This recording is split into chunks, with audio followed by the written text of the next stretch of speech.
your channel. Oh, bisschen leise. This is the PC Gaming Show, a celebration of the most vibrant gaming platform. Das sind jetzt die For the kleineren next Spiele, 2 oder? hours, you'll see all new gameplay footage, trailers, and interviews. Taking the stage today are first gameplay footage for Vampire the Masquerade, Bloodlines 2, Borderlands 3, the reveal of Evil Genius 2, Das ist auch sehr interessant.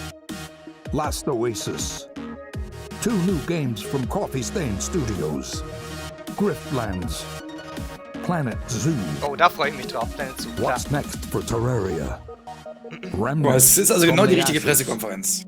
Mosaic, Warframe, Baldur's Gate Ja, 3, weil das geht auf jeden Fall. Shenmue 3, the reveal of Unexplored 2, El Hijo, Age of Wonders, Planetfall, and more. And now your PC Gaming Show hosts, Day 9 and Frankie War am Ward. größten gespannt tatsächlich auf Neuerungen für Bloodlines 2. Good morning, good morning. Yes, ladies and gentlemen, welcome to the PC Gaming Show. Yeah, yes. We're so happy you're here today. We have a great show for you lined up. We got 30 games that we're going to be showing off. 30. Some of them will be updates to existing franchises and titles. Others will be exclusive world first looks. Y'all ready? Well, I first want to thank our sponsors for helping make this event possible. Without their support, this event would not happen each year. So thank you so much. Thanks to you for coming out. It's 10 a.m. in Los Angeles. Happy Monday, everyone. Funcom, Paradox Best Games. day of the week. Da hängen Hello, all einige of mit you drin. up in the balcony. sehr And of viele. course, thanks to you tuning in live from all over the internet, YouTube, Twitch, Twitter, Facebook, wherever you're tuning in from, welcome. We're happy to have you. My name is Day 9. I'm one of your hosts for this event. Joining me is the fantastic Frankie Ward. Hello! Oh, thank you very much. Thank you, Sean. Hello, everyone. Now, for you guys at home, for the first time, whatever platform you're watching on, we are going to be pulling your clever comments. Just remember that. I said clever comments from Twitch, Twitter, YouTube, and Facebook throughout the show, making you famous on the internet, on the screen. We're going to be sharing them live. And one of the things we're Ach so, ist Titel schon especially looking geändert? for are your questions for the Borderlands 3 team, because Ja, aber Sean, kann ich you've nachträglich got a machen, ist kein mission Ding. to put their questions to the developers later. That's right. Midway through this show, I'm going to be asking those questions to the creative director of Borderlands 3. Use hashtag PC Gaming Show, and we'll read them live. Until then, let's start the PC Gaming Show with our very first title from UK developer Rebellion. Several years ago, they announced that they were working on the follow-up to Evil Genius, a real-time evil layer simulator. And now, Rebellion is ready to reveal its nefarious vision for the project. It's So, aktualisiert. PC Gaming Show, who's ready to super. stroke a cat menacingly? Here is the world exclusive reveal for Evil Genius 2 World Domination.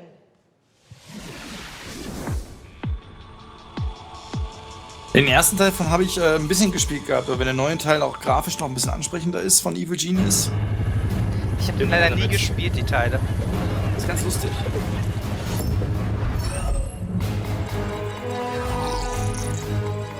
Baust eine Untergrundbasis, oder? Auf? Richtig, du baust eine böse Basis auf und versuchst deine Verbrechen durchzuführen. Gleichzeitig wirst du dann von Spionageleuten dann heimgesucht und die wollen dich dann sabotieren. Klingt auf jeden Fall witzig.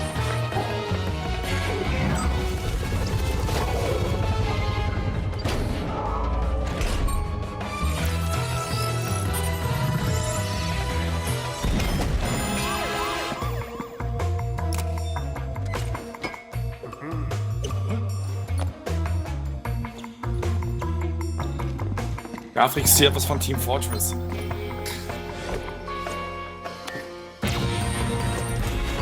Aus extra Fallen auch für die Gegner.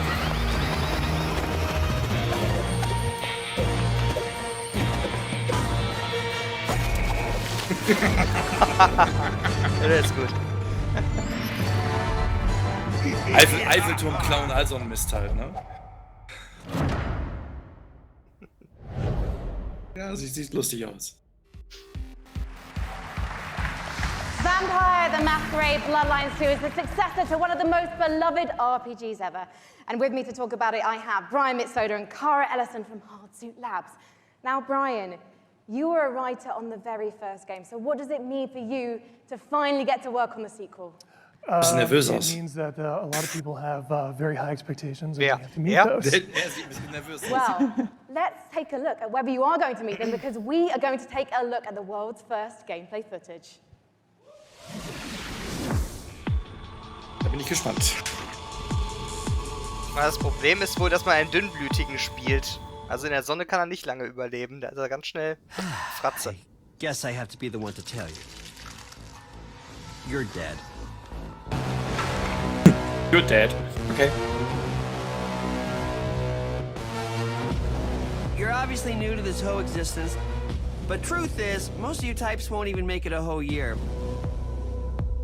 We have one rule. You don't break the masquerade.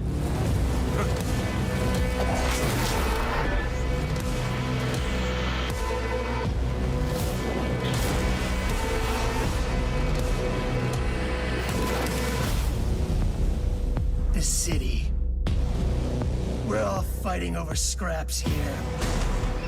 Welcome to the first day of the rest of your death. Having fun yet?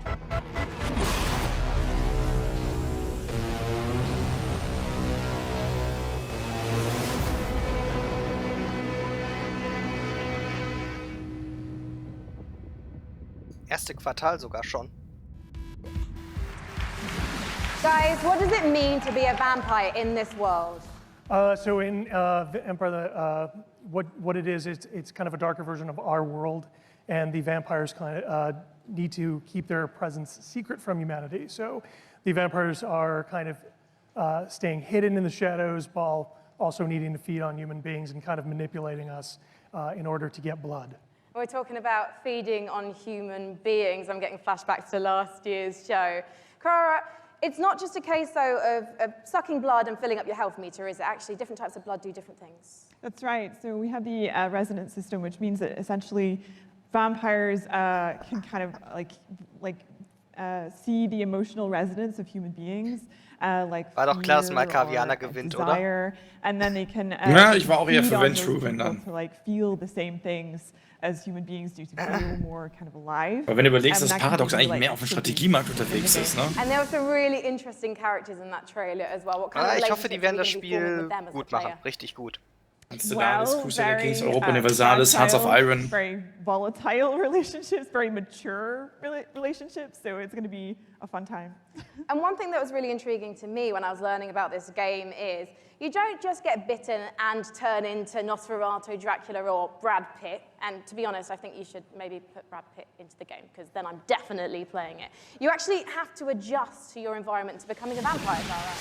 That's right. So essentially, in the game, when you were made as a vampire, sort of very young vampire, a lot of other vampires are made at the same time in this thing called the mass embrace. And that means that essentially they're having a less lucky time than you in the world.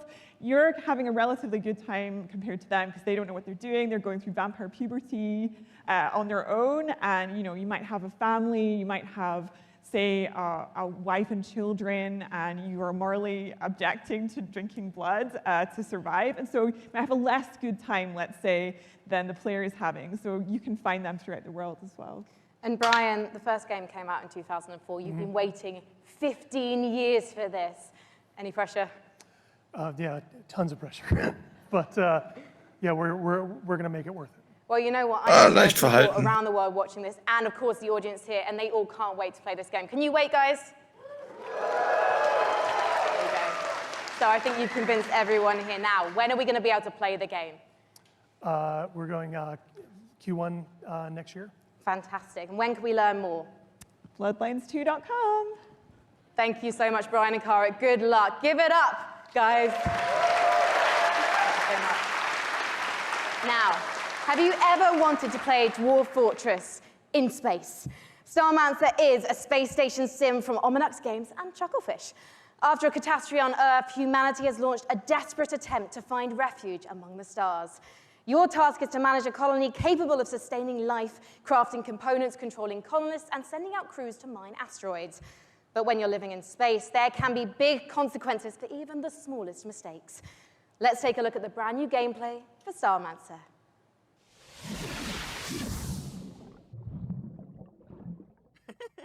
Jugglefish macht auch schöne Sachen. Hab ich im Großen und Ganzen bisher nie was von gehört. Wir haben ja Stardew Valley unter anderem auch. Ja, das ist gar nichts für mich. Zumindest. Aber Grow Your Colony, das spricht die doch schon wieder an, oder nicht? Was spricht an? Das hier? Grow Your Colony, also Kolonie aufbauen. Ja, das klingt auch interessant.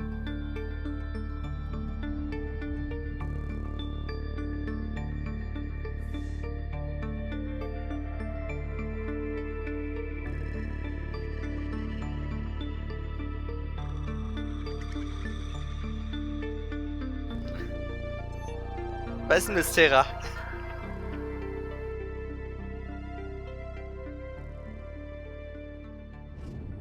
Also Kolonie mit Open World mäßiger. Sieht so ein bisschen aus, ne?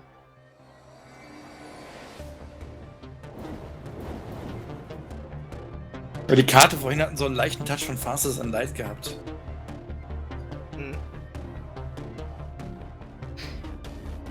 Ich bin mal für 2 Minuten weg, ne? Auf Ja. kurz, ja. Was ist los, Mystera? Kann ich dir irgendwie helfen? Ich bin da für dich.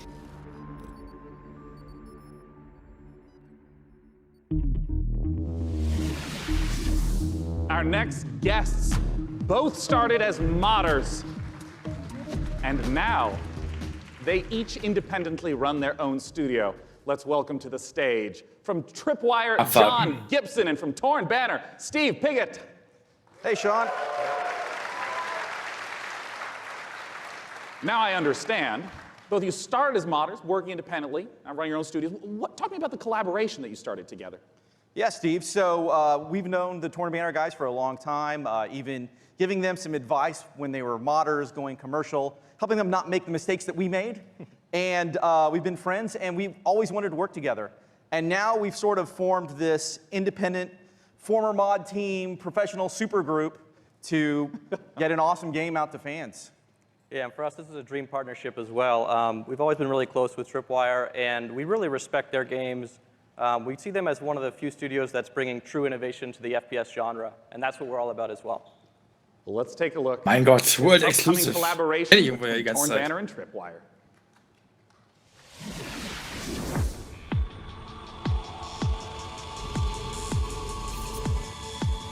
Weil ich die beiden Firmen überhaupt nicht kenne.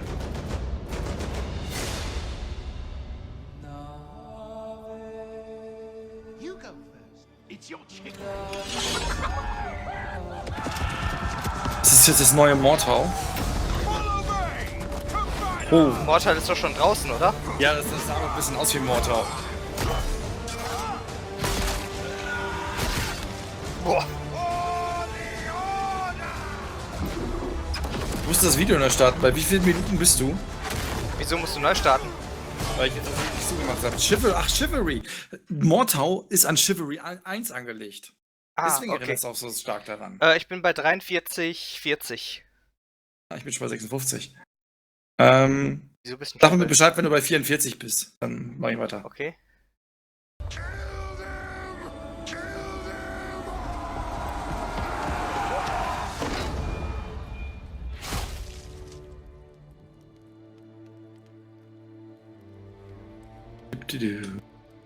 Fünf, 4, 3, 2, 1, jetzt. Weil Chivalry ist schon ziemlich alt. Und Mortal hat sich das als Vorbild genommen, gerade beim Kampfsystem. Well, Chivalry 2 is about bringing Mortal players sieht auch into their interessant favorite aus, medieval aber movie bisher- battle Mortal ist ja auch eines Our PvP-Game. flagship game Ja. mode Team Objective Bisher does aber leider that keine by Zeit having gehabt, players dass complete medieval objectives Mystera fragt, like zeigen die auch sieging mal irgendwas castles, Interessantes. Wieso? raiding Es gab auch schon villages, interessante Sachen. Also and, zumindest für uns. Bloodlines war schon interessant. Yeah, you're not just going and standing in an area and then a bar fills up. You're Aber es sind 30 Spiele, da wird jemand dabei houses, sein. killing peasants, you know, Yeah. playing as peasants, getting killed. It's really about letting the player experience 100% every Neid. iconic moment of the era. And on top of that, this time around, we've increased the player count scale to about 2.5 times Das ändert sich the ja previous jetzt. game was. 64 players. And on top of that increased scale, we've added horses. Aber wie gesagt, Mortau ist Really sehr stark allows an us to add a Chivalry lot of drama 1 to the angelehnt. game and bring experiences like the Wahrscheinlich Battle gerade of durch the den Erfolg Bastards durch Mortau Game of Thrones. jetzt Don't quasi worry, nochmal we'll go Chivalry last 2 season. rausbringen. Just Battle of the Bastards is going to be in the game. Yes. All right, so I want to ask about the swordplay element to Chivalry 2. I mean, I know it's a really critical element. Bist sicher, dass das daran liegt? Yeah, and this Weil time so around, alt we ist doch Mortau noch completely nicht. revamped. Das I mean, we really view what Aber we're wenn doing es here as schon bringing etwas true länger in sequel in Entwicklung every war, wer sense. weiß. Yeah. We've attempted to completely revamp the combat, movement, and animation systems so that every swing, every was ist action denn of the combat E4? feels readable and fair, and also has the satisfaction E4. of and the weight that you would expect when two medieval knights in full armor are clashing.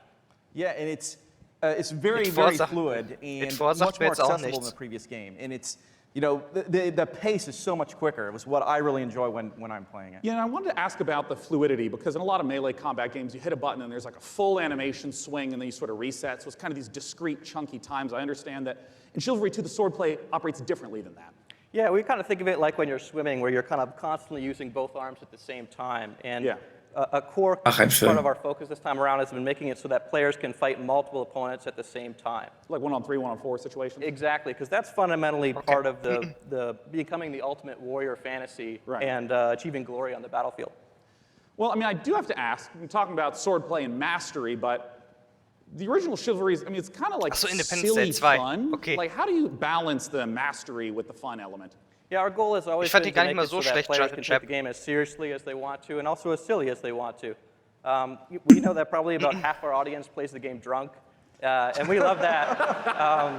At least half. Yeah, That's an important metric to track. and the game has a huge influence from Monty Python as well. I mean, in the over-the-top voiceovers and the role-playing opportunities. I mean, the game is genuinely hilarious. As an example, you can beat a man with a chicken while quoting Shakespeare. Like, so like picking up a chicken as a Yeah, weapon, physically that's a clubbing mechanic. him to death with a Well, chicken. that's excellent. Well, I mean, I have to ask, when can people get their hands on Chivalry 2? So Chivalry 2 is coming out early 2020, and it's coming first to the Epic Games Store. Oh, look forward to checking it out in early 2020. Gentlemen, John Gibson and Steve Piggott with Chivalry 2. Thank you so much.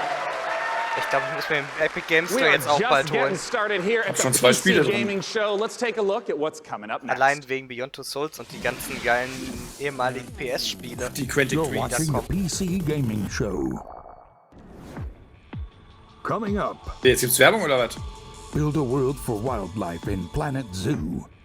From the creators of Darksiders, Remnant from the Ashes, Baldur's Gate 3, and more trailers, interviews, and gameplay footage.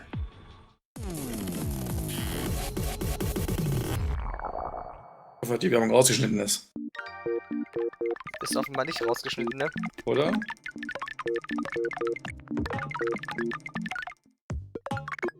Plopp.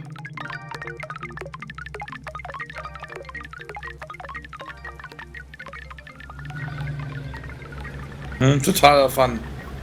Fun.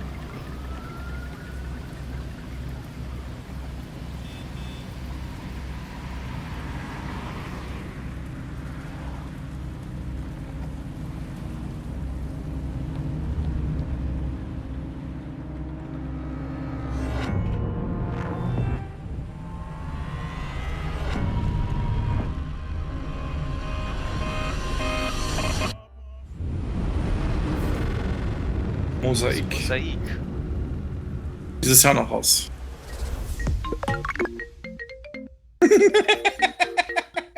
Yeah, Bliplop. That was a brand new trailer for Mosaic, a dark and atmospheric adventure game coming later this year from developer Killbyte and publisher Raw Fury. So how are you guys enjoying it so far? There's been some swords, some space stations, vampire puberty. We're listening to your reactions to the PC Gaming Show throughout the entire broadcast, no matter what platform you're watching and ranting on, so keep them coming. Our next game is a ghost-themed multiplayer hide-and-seek game inspired by a popular mod. Charge up your proton packs and get ready for Midnight Ghost Hunt. Midnight Ghost Hunt?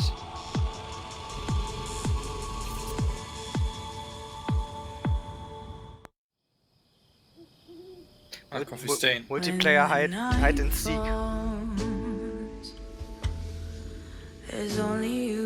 Geist versteckt sich wahrscheinlich in irgendeinen Teil rein. Ja.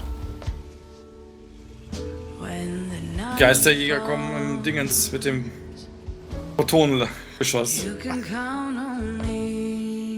Das ist wie bei Garys Mod, ne? Aber interessantes Spielprinzip auf jeden Fall. Oh, ist jetzt nichts Neues, aber schickere Grafik, ne?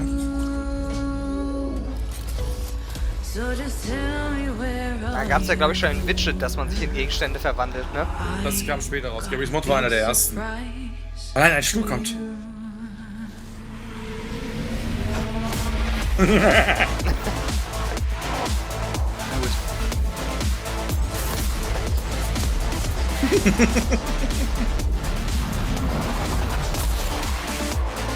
Okay, das ist definitiv noch was anderes.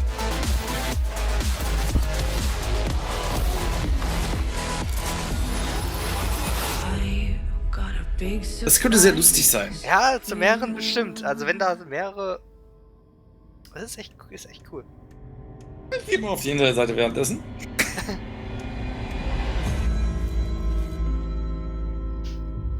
Und ich schreibe mir jetzt mal auf.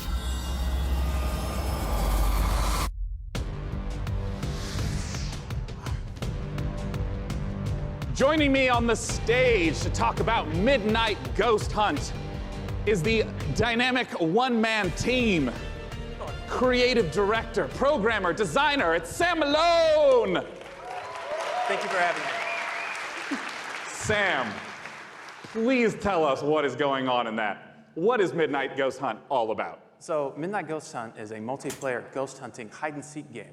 You can play either as ghosts or ghost hunters. Ich hange mir für die Alpha. Format. I see. The ghosts can hide inside average everyday objects around the haunted house. The goal is to look like harmless furniture, but on the inside, they're not so harmless ghosts as you saw.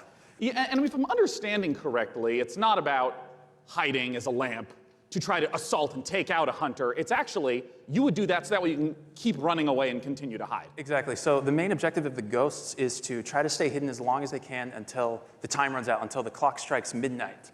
Midnight being kind of the hour of the ghosts, basically. They can fight back if they like, but in general, they want to try to hide. But if there's a hunter kind of off by himself, you can quickly just hit him in the back of the head and knock him out real quick, and he has less hunters to deal with at that point. I see. Well, what's the identity of the hunters? I mean, we've been seeing furniture flying all over the place. What are the hunters doing? So the hunters, it kind of can be divided into two different segments. The first part of the game is kind of almost like a detective game because they're sort of trying to figure out where the ghosts are hiding because it's not really obvious at first glance. So they've got gadgets like a footprint tracker, they've got like a radar like you saw, to try to narrow down where in the haunted house these ghosts are hiding, basically.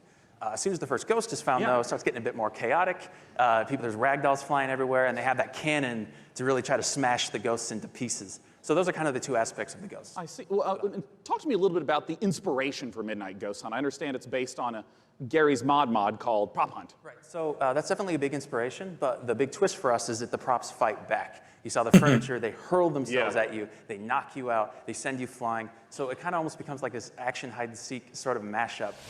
You have a reason to be a little bit afraid of the things that you're hunting. So that changes up the dynamic a good amount, I think. And I want to ask about when the clock strikes midnight. We saw the very spooky red color pop up. We didn't see what happens then. What's going on? Have you seen a So ghost? midnight, if even one ghost survives 4 minutes into the match, then you hear this ominous grandfather clock chime across the map. All the lights will actually flicker out. It'll get really dark and scary, and all of the ghosts that were destroyed actually return as vengeful spirits. They're a lot more powerful than before, and they glow a very brilliant red. So at this point, the tables have turned. The hunters are now the hunted, and they just need to try to work together to stay alive long enough for their evac to come, which is another 4 minutes or so. Usually the ghosts win when it gets to midnight. Are you talking about like 90% of the time? Like 90, yeah, usually because the ghosts are so overpowered at midnight. Right. The hunters are doing whatever they can to try to prevent midnight from even occurring by destroying all of the ghosts and clearing the house, basically. Well, awesome. When can people get the chance to try out Midnight Ghost Hunt? So we'll be running an alpha event later in the summer. You can sign up at midnightghosthunt.com. I'd also like to give a shout out to our Discord, discord.gg/midnightghosthunt. Later in the summer, we'll be giving out keys on our Discord as well as on our main website. Well, wonderful. Ladies and gentlemen, Sam Malone from Vaulted Sky Games. For our next title, We got Frankie up in the balcony, and if I understand correctly, Frankie, this is a sequel. You do understand correctly, Sean, yes. It's a big sequel to a small indie game. Unexplored 2 is a procedural adventure, a roguelike that challenges you to fight, to be clever, and to solve its mysteries. Explore a beautiful world, engage with its creatures, and befriend its people. Search for magic lakes and ancient statues until you die. And die again. This is Unexplored 2. Ein Sequel von irgendwas? Unexplored. Unexplored 2.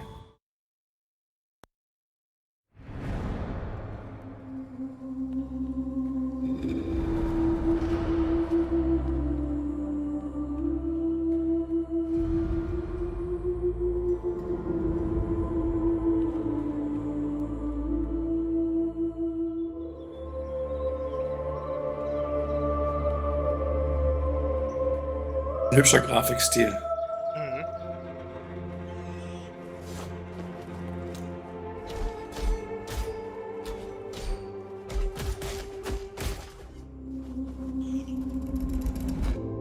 Kämpfe sehen nicht leicht aus.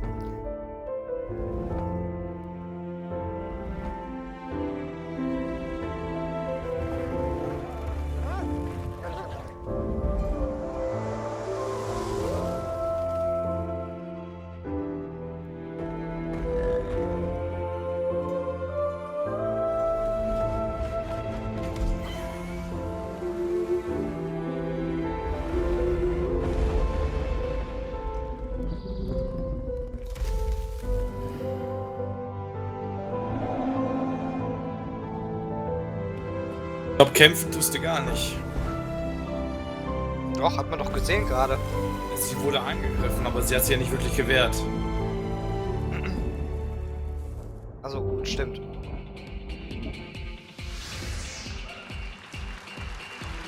One of the biggest bang for your buck that you can get when building a new rig is investing in a new monitor. And here to talk about a groundbreaking new display is Samsung's Dean Dalcero. Welcome, Dean. What you got for us? Today we're here to announce the new Samsung C27 RG5 curved gaming monitor. Well, let's take a look. G?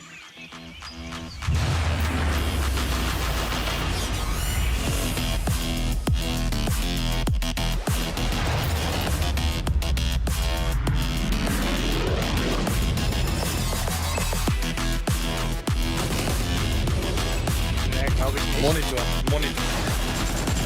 Samsung-Monitor. Ah.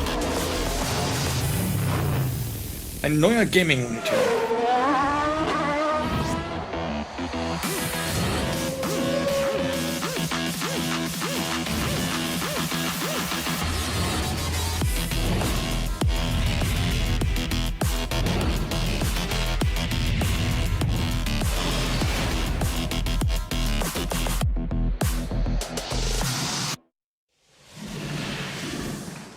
Dean, we've seen the video, and I gotta start asking, talk to me about some of those juicy features and specs. So it's a 240 hertz curved gaming panel. We believe it's a world first. So you have lag-free and tear-free performance. And we think that the curve, it's a 1500 art radius, is going to be a very immersive experience that you wouldn't get from a traditional flat panel. And I wanted to ask a little bit about some of the color specs. Sure, it's a 3001 contrast ratio, so you get those deeper blacks, brighter whites, Right. and hopefully you'll see your enemies first before they see you in the dark scenes. Yeah, and I understand it also has G-Sync. I saw that flash up on the screen as well. First G-Sync compatible monitor, so we're super excited about that. Well, since this is the PC gaming show and we're showing off a huge variety of games here, what are the types of games that you would expect that 240 hertz refresh rate and the G-Sync to work well with? Sure, so we think everybody's going to appreciate the speed and the performance, but ultimately, esports first-person shooters are really going to benefit. Right. Well, of course, I have to ask, not just when is it available, but what type of cost are we talking? Sure, so it'll be available in mid-July for under $400 for a 27-inch panel. So it expands our gaming lineup to 8 models. Yeah. Because when you said 400, I mean, that's the 27-inch is the $400 mark. Wow. Yeah, so our gaming line will be expanded to 8 models. 24 Zoll für unter 400. 49-inch dual QHD. Check out samsung.com/gaming240 or see us in the back of the room for more info. Yeah, that's right. For any of you in the audience, it's there. You can go there for it. It is not 4K. It's not 4K. Not for that price point. Well, I want to let you know that we have all sorts of great presentations and games coming up. Let's look at what's coming up in the PC Gaming Show. Also kein 4K für den Preis. Stay tuned for more announcements, trailers and never before seen Ja, footage. die Werbung wird gleich wieder gecuttet von denen. Gearbox answers burning questions about Borderlands. Borderlands 3, da wird sich Karacho drauf The freuen. next game from Clay Entertainment. Ja, Get ready to Borderlands rip ist the auch galaxy super, a ne? new wormhole Aber in Valfaris. ich weiß jetzt nicht, ob ich mir den dritten jetzt and holen more. werde. Ich habe die ersten beiden gespielt. Mit Adonis und Karacho zusammen. And now the PC Gaming Show presents What's Next from Funcom. Funcom, ja, das ist auch unter anderem das Conan Conquered. Ja. Jetzt haben wir eine nette bei Funcom. Hello, everyone. Thanks for the warm applause. It's very exciting for all of us at Funcom to be here at the PC Gaming Show for the very first time ever. And naturally, we would like to show some of the cool stuff that we've been working on. So, without further ado, here are some of the games coming for 2019. Oh, er konnte für Conan eventuell. Strange is going on. Seed of Evil. Hat er ja gerade gesagt. Ja. DLC. Until now.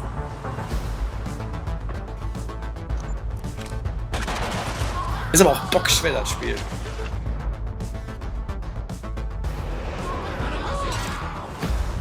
Hast du durch, oder? Ich hab's nicht durchbekommen. Stalkers got each other's backs, right? What happens to you happens to me. Da bin ich auch ein bisschen interessiert dran.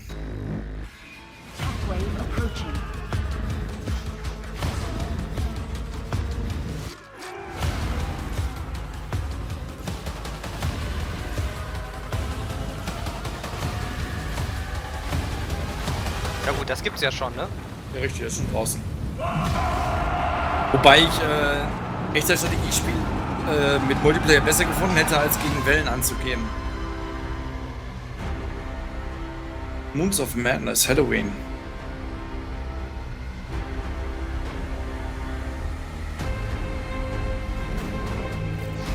Ich glaube, das schreibe ich mir mal auf. War klar. 31. Oktober.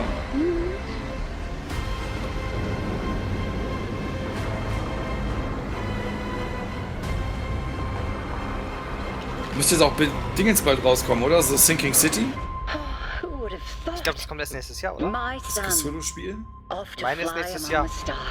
Schauen wir mal. Ist auch sehr interessant. Please welcome to the stage, founder and director of Mighty Kingdom, Philip Mays.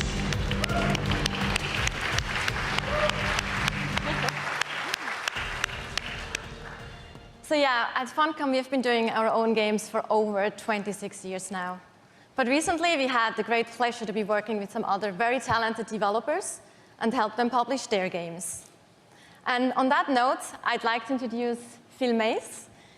He is founder of Mighty Kingdom, a studio out of Australia, who has been working with us on something a little different.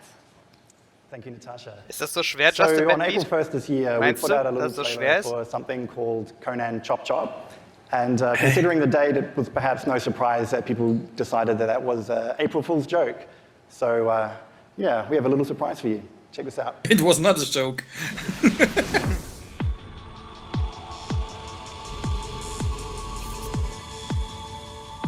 Oder Jeff hat gerade eine Runde Rollerball gespielt. Mhm. Gib mir mal den Link für den Download.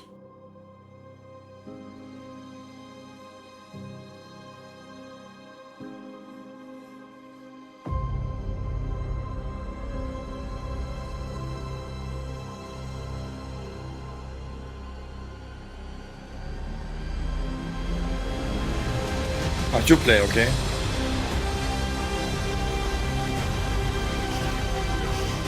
Multiplayer.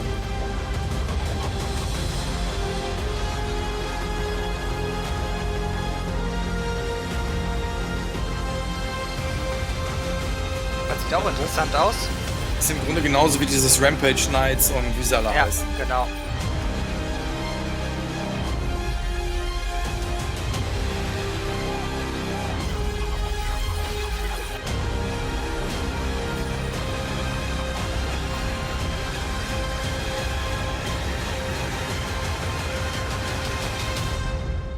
Conan Chop Chop war Conan kein, Chop Chop. War kein Witz. April-Scherz.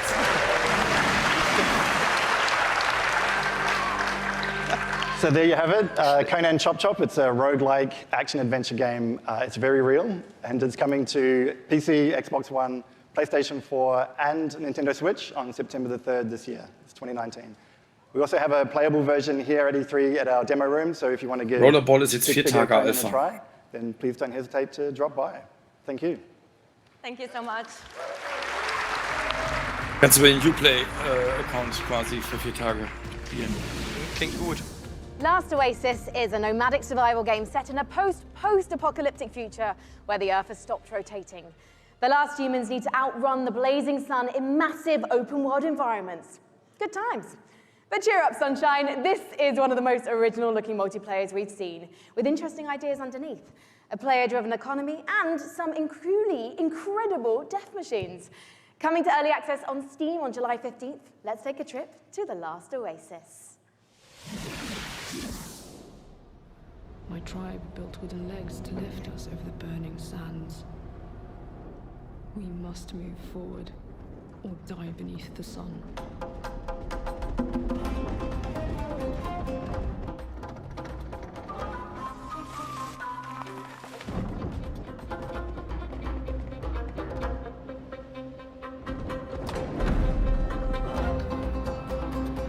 Ja, du meinst Man-Eater, ne? Der Shark Simulator. Habe ich auch schon auf der Wunschliste auf Steam.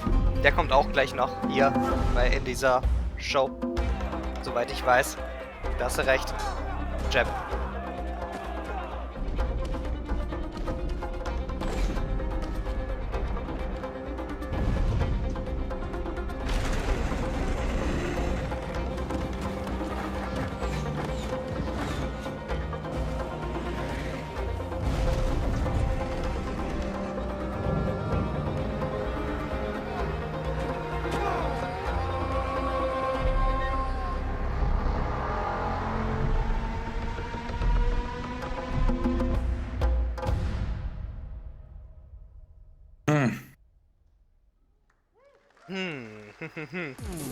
Macht mir irgendwie nicht wirklich was. Grundidee sieht interessant aus.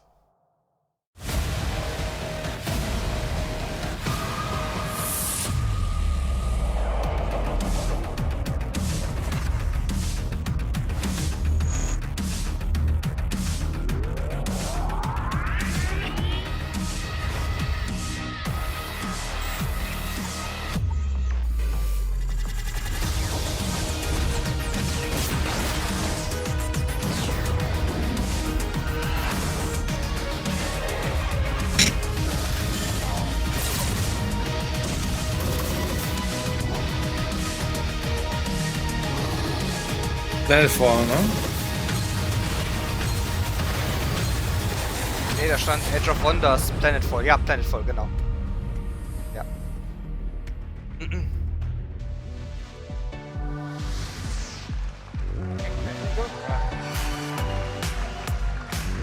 The name of the game is Age of Wonders Planetfall, a 4X strategy game, and joining me on the stage to talk about it is the game director, Leonard Sass, and principal gameplay developer, Tom Bird. Welcome, guys. Hi. Good to be here. Thanks. So, Leonard, just give us the gist of what Age of Wonders Planetfall is all about. Sure. Age of Wonders is a turn-based strategy game where you play as one of the survivors of a shattered galactic empire. At the start of the game, you choose or create your own faction. Yeah. And they include the Vanguard Expeditionary Forces, who are in cryosleep when everything went to hell. There's scavenging cyborgs, or the Amazon bioengineers who ride dinosaurs into battle. Yeah. You know, I want to ask, because there's a pretty broad range of 4X strategy games, to give a sense of what the gameplay is, I just want to start from the beginning of a game. What happens when you first land on the planet? Well, each race has their own spaceship. The spaceship comes down onto the planet. The planet is where the entire game takes place. And that spaceship will then transform into your capital colony, where your entire empire begins, your sort of attempt to take over the world. Around you, you've got a number of sectors, and each of these sectors has a little story. Well, not most of them. So maybe you'll find a genetics lab, which is still full of horrible mutant creatures, an entertainment complex overrun by horrible robot monsters, a temple with holes in the sky and horrible demons who come and get you. And I did see in the trailer dinosaurs with lasers, correct? Dinosaurs with lasers. Perfect. Cats with lasers. No, sorry, no cats with lasers. I'm so sorry to disappoint all of you. No cats with lasers. You have to settle with dinosaurs. You know, I saw the expansive tech tree show up in the game briefly, and I know that growing resources and tech is a huge part of strategy games. How does that function? Right, so part of these tech trees come from your origin race. They sort of represent the past of where you came from. They include new units, new modules for your units, like jetpacks for your troopers, orbital laser cannons you can launch from space, social doctrines, it's not all about war. And then the second part of your tech tree comes from your secret technology, and that's all about the future of your faction. So you can create like a combination between man and machine or man and computers. Others include doomsday technologies that allows you to infect the entire population with alien brain-eating parasites or win the game by splitting space-time. I love how many details you're giving me of the horrors that await on the planet. The future is not a pretty place. Well, I want to ask about some of the combat that we saw, because in a lot of strategy games, the combat can be very brief. It just shows two armies pinging off each other. But I understand that the tactical layer is quite rich. Right, so when combat starts, you'll see, like on the world map, maybe like a little sort of space lab or something like that. When you go into combat, you will zoom all the way in, and you will be inside the lab. You'll see all the pipes and all of the goops flowing around. All of your units, which you've been putting together and built, are now deployed. In turn-based combat, you can move them into cover, use their abilities, shoot laser cannons. Maybe you've chosen the Dvar, so you've got like a bunch of space dwarves in little metal suits that dig holes in the ground, like shoot from the holes. Maybe you've chosen the Kirko, sort of horrible alien bug monsters. They run forwards and Doch slash people. Speed reingenommen, oder? Der ist ein bisschen hibbelig. How long do some of these battles wind up lasting? It depends. A short battle can be maybe 2 or 3 minutes, but at the end of the game, you've got a massive siege with like 20 units on your side, 20 units on their side. You've got orbital cannons blasting holes in the world. And that can maybe take 30 minutes. Well, talk to us about when we Kannst du eine kleine Preview dann dazu schreiben? The game is due this August 6th. It's going to be available on PC, multiple platforms, consoles, and it's available for pre-order now. Well, lovely. Hey, what's that URL? It's aow-planetfall.com. Well, I'm looking forward to it. It's less than 2 months away. Gentlemen, thanks so much for joining me up on the stage. Okay, thank you. All right. Bye-bye, guys. Thank you for sharing the horrors of the future. And for our next game, Frankie, I have to ask you, what year is it? Why? The year is 1946, Sean, my dear boy. Europe lies in ruins torn apart by the satanic Plan Z. A brave band of heroes cast the Fuhrer into hell, but little do they know, the nightmare is far from over. Achtung! This is the world-exclusive reveal of the next shooter from the makers of Sniper Elite 4. Sniper Elite. Auch eine schöne Reihe, so ist es nicht. Konnte ich aber nie wieder was mit anfangen. Rated M for mature. Den letzten Teil habe ich. Haben wir, glaube ich, so bekommen.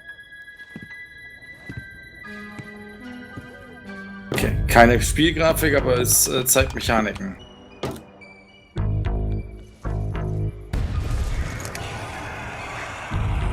Zombies? Ja, Sniper Elite mit Zombies soll es, glaube ich, wieder sein.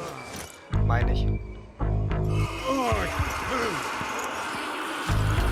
Ich glaube mit Nazi-Zombies. Ja.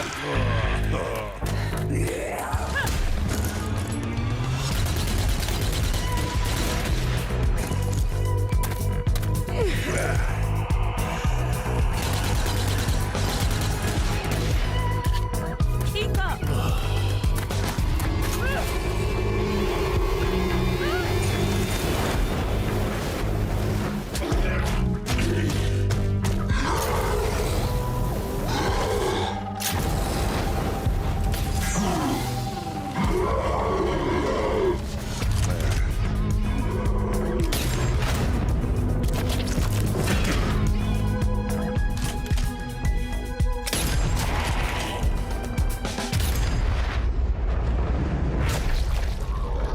Das ist Sniper Elite, wie ich es kenne. Ja, das kommt auch wieder mit den X-Ray-Schüssen.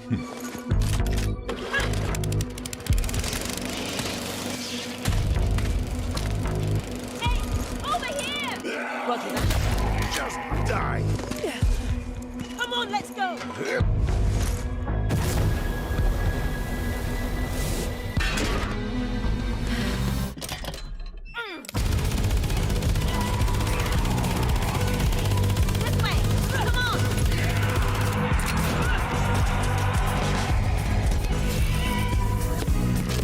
Jetpack ist 911.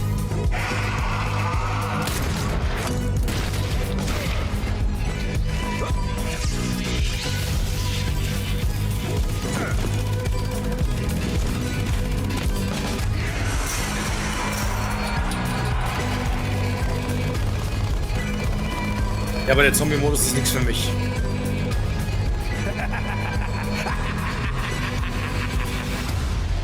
War das gerade Nazi-Zombie Adolf? Ja. Ich muss ganz ehrlich sagen, Sniper Elite so an sich, das Spiel ist cool, weil es stellenweise auch schon schwierig Later ist. on the PC gaming show. Aber den Zombie-Kram, ich weiß nicht. A love letter to classic JRPG. 911 Simulator, What's ich guck mal next kurz. for Warframe? A surreal noir adventure set before, during, and after the Big Bang. Baldur's Gate 3 and more. Ich bin gespannt, ob so Baldur's Gate ein bisschen mehr raushauen. Wenn sie schon mehr haben, ne? Also, jetzt für die 3 rausgekramt. For nearly 100 years, the Root have ravaged the Earth. An unending assault without reason. We are victims to a hatred that we 911 cannot Operator. understand. This evil will consume our world and the countless worlds beyond. Unless you rise to meet it. A trial by fury and blood. You seek the source of death itself. Prepare yourselves. They are here.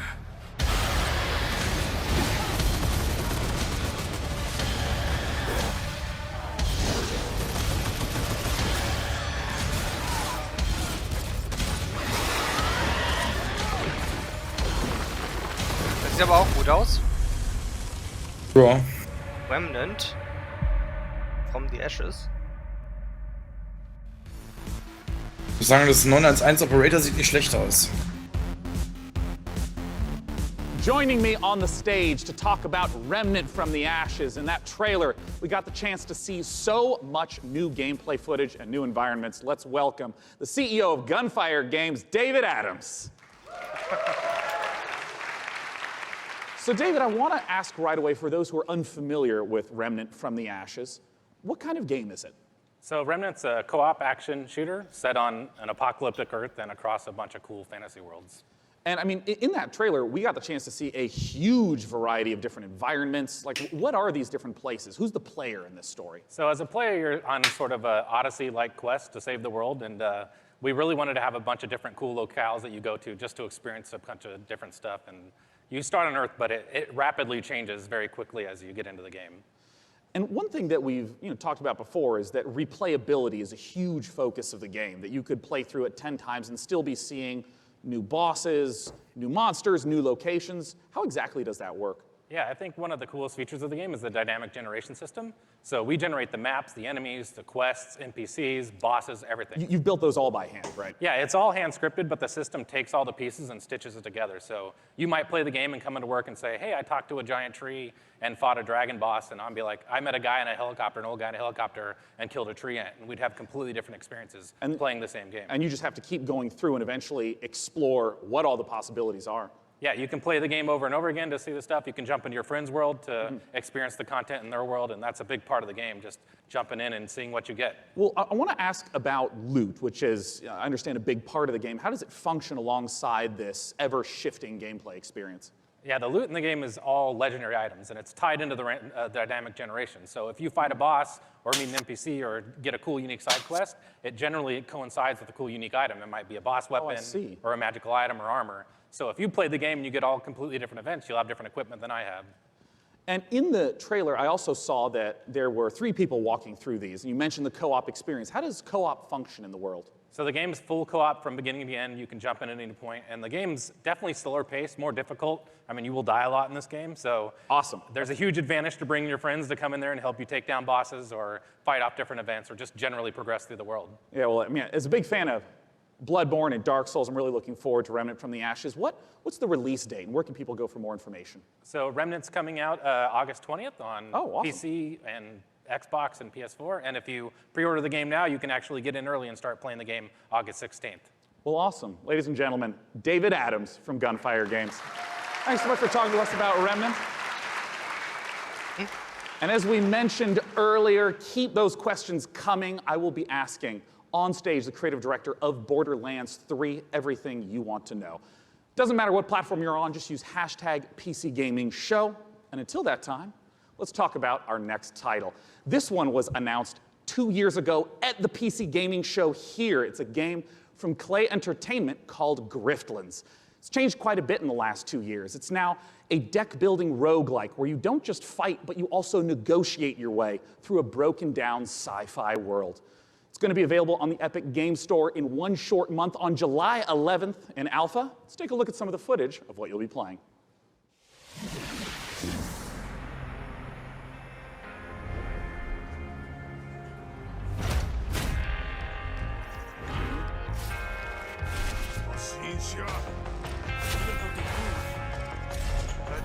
Ach, sowas mit Karten? Mhm.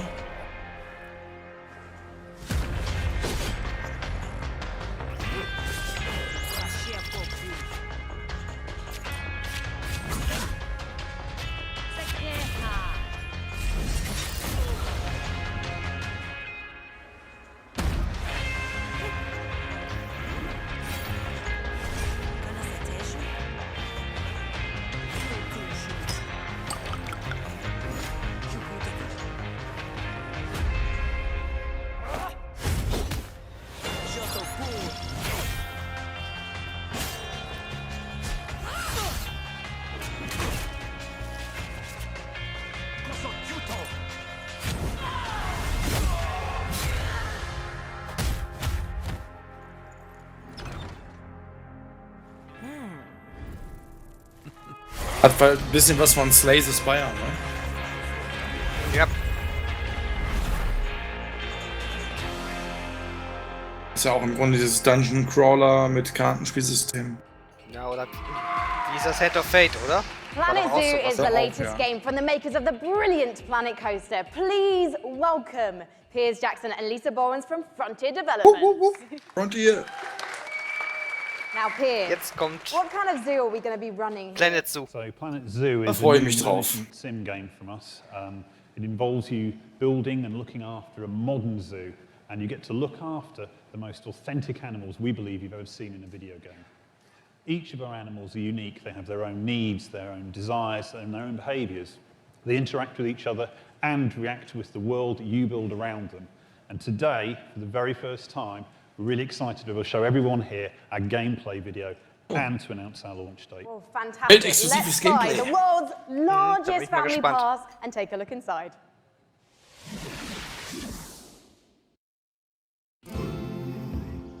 In-game footage.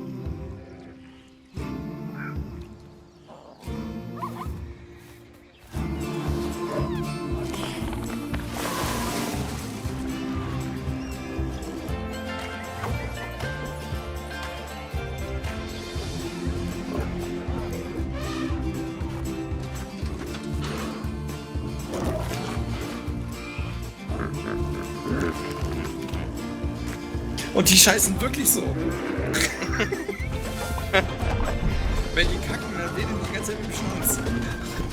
Ja. Und ganz ehrlich, ich habe mir bei Frontier mache ich mir gar keine Sorgen. Nee, bei denen mache ich mir wirklich auch keine Sorgen. Und alles, was die anpacken, wird super.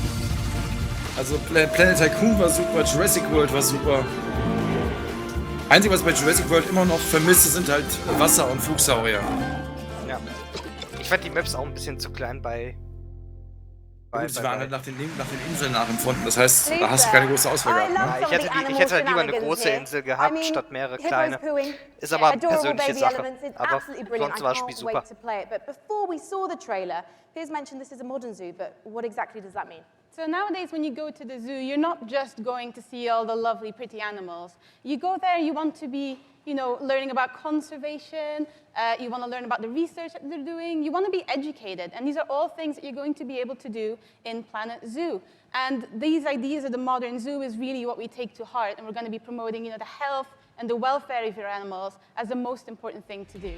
And Piers, when can we see more gameplay, and when are we going to be able to get our hands on it ourselves? So we're obviously demoing the game all this week at E3, but most people aren't going to be able to see that. So we've recorded our presentation. Lisa's done a fantastic voiceover for it, and we'll be releasing that onto Frontier's YouTube channel. That goes live this Friday at 11 a.m. Pacific time. Well, fantastic. I cannot wait to watch. Thank you so much for joining us, Piers and Lisa, everyone. Next up, we have a very special guest all the way from Japan.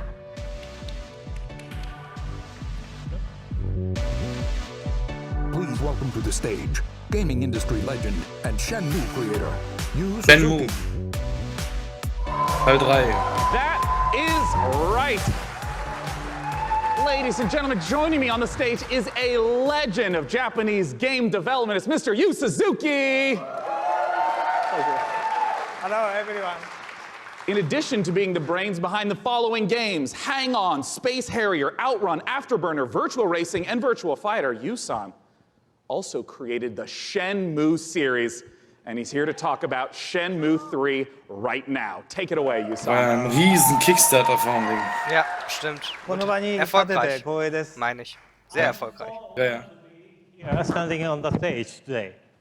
それと20年支えてくれたファンの皆さん、ありがとう。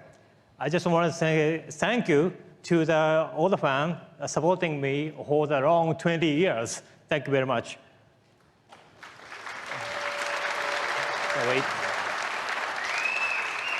The wait is nearly over. That's right. Let's take a world-exclusive look at Shenmue 3.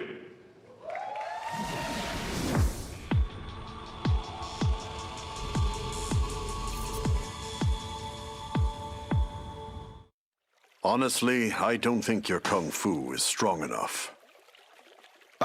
Grandmaster. Aber eben wir noch irgendwie so PlayStation 3 Grafik, ne? Ja, aber da unten steht ja auch Work in Progress, Game Not Final. Ja, aber es wird auch grafisch jetzt nicht noch mehr viel besser werden. But humans are interesting creatures.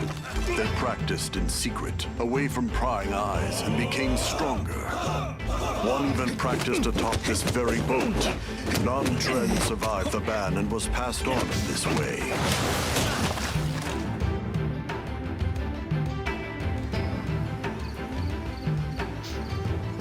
Und es kommt nicht immer auf die Grafik an. What did you say to me? Ja. Stop it. Ich bin eh für diese JRPG-Spiele. By noon and cause trouble. Everyone in town is afraid of them. They are heartless. Hey, wait right there. Weil die haben ja auch wieder ein neues Tales of das Spiel angekündigt, ne? Okay. Tales? Tales of Shire. The Japanese guy who got in our way. Mit der Tales of Berseria, Tales of Systeria und so weiter. Das neue Tales of Spiel sieht auch nicht schlecht aus. I know so many people have been waiting for Shenmue 3. I would like to once again thank you so much. Thank you, Yu-san, for joining us today. Thank you. Cheers. Thank you, everyone. Thank you. Now our next title is near and dear to my childhood heart. It's based upon a game I grew up playing called Heroes of Might and Magic 2. Yeah. Let's take a look at an upcoming collaboration between Coffee Stain Studios and Lava Potion. Neues Heroes? Ja, fände ich gut. Heroes of Might and Magic, meinst du? Ja.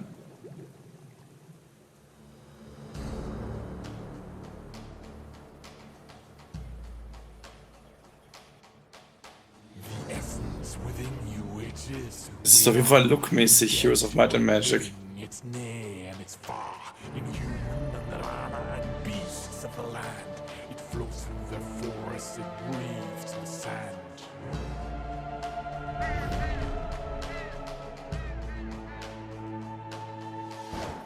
Lightning and thunder.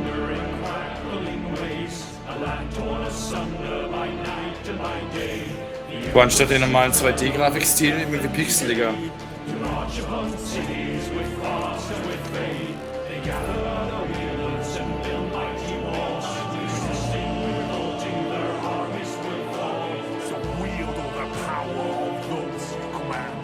Grow out their essence to hold in your hand.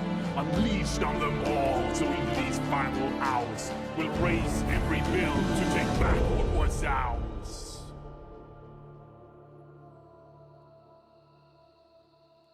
Songs of Conquest. Also im Stile von Heroes of Might and Magic. Ja, im Stile von. Ja. The name of the game is Songs of Conquest, and here to join me in talking about it is the lead designer from Lava Potion, Karl Toftfeld. Hey, Karl. Hi, hey, thanks. I mean, let's just start off, for anyone who maybe hasn't played the Heroes of Might and Magic series, what is Song of Conquest all about? It's all about, well, you kind of start out with in the town that you just saw in the end of the trailer, and from there you recruit your wielders, it's what we call our commanders, and you recruit an army, and then you kind of send off your wielders on an adventure. And they go exploring the world, they pick up resources to flag mines, and with those resources, you upgrade your town so you can get more stuff, and that's kind of what you do. Adventure and strategy combined. Yeah, and you know, I Genauso know wie that Heroes, ne? part of the core es ist eigentlich Heroes of Might and Magic. to get the resources to build up the township, but for what reason? Armies, man. Talk to me about those juicy battles. Yeah, so the battle, just like the whole game, is turn-based. So you go into combat, you bring all your troops in, and you start by deploying them, and then all the troops have different stats, like offense and defense and health and so on. And Das ist auf jeden Fall etwas, was mich anspricht. Da sehe ich sogar über die Grafik hinweg. Like pawns and bishops, you have like horned ones and face spirits. Great, and griffins and so on. Yeah, and all those things. And well, you know, as someone who just loves the Heroes of Might and Magic series, I know Ich hätte auch eine glatte Grafik bevorzugt, anstatt diesen leicht pixeligen Touch. What are some of the modern elements that you're bringing in? Well, there's a lot of it, but I mean, one of them is our magic system. We call it the essence. So basically, in the Songs of Conquest universe, everything has an essence within there. It's sort of like the soul. So your troops, they have an essence. And to do magic, you need to bring the troops with the right essence, with your wielders. Oh, I see. So if you want to like make your troops go faster, you need to bring a troop that has that essence. Gibt's auch eine Alpha, ja? Maybe to ask a basic question, what if my opponent kills that cavalry? Then you can't do the magic. So. Oh, I see. Okay. Yeah. So if you're fighting someone, you kind of have to like weigh the pros and cons of what to kill off. Like, do you want to destroy their magic or their powerful troops? Where can people go to get more information? And as always, when's it coming out? Late 2020. Oh, it's quite a ways off. It's quite a ways off, but you can go to songsofconquest.com and sign up for alpha, and then you can play earlier. Well, as you know, I'm really looking forward to playing it, Karl. Thanks for joining us. Thank you. Alpha angemeldet. Now, our next title is an update to a popular co-op game. Let's see what's in store for Vermintide 2. Habe ich nie gespielt, Vermintide.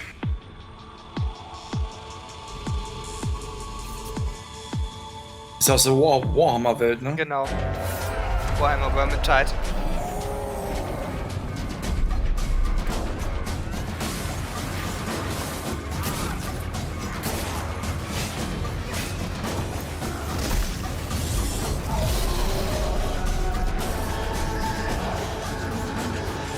Mysteria noch ein Key übrig.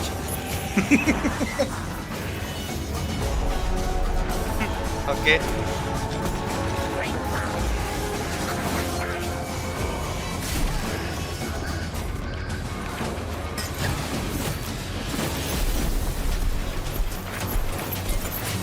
Ich glaube, das ist so ähnlich wie Left 4 Dead, nur im, wie heißt es? Warhammer-Universum. Wobei es aber auch storybasierte Parts gibt, ne? Ja, klar.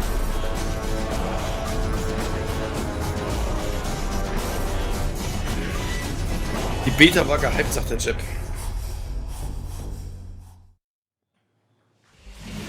You just saw the reveal of the new PvP mode coming to Vermintide 2, which turns the Warhammer Fantasy cooperative game into something even more brutally competitive. It looks deliciously vile, and surely dismembering Skaven is so much more satisfying when you know you're going ham on a fellow player, making him or her cry little baby rat tears behind their computer screen. You can sign up now for the Vermintide 2 Versus beta at vermintide2.com/versus. In Per Aspera, you're an artificial consciousness orbiting Mars, whose ultimate purpose is to terraform the planet, starting from a single drone in your landing site and turning the planet into a flourishing second home for humanity. Courtesy of developer Talon Industries and publisher Raw Fury, here's a first ever look at Per Aspera. As we all know, reaching the Red Planet was not humanity's greatest achievement. Transferring the complexity of the human mind to machines was. So they can succeed where we failed. So they can build us a home on that distant, dusty rock. Today, Amy reaches Mars and begins their mission. Amy, are you with us? Of course, I'm with you, Houston.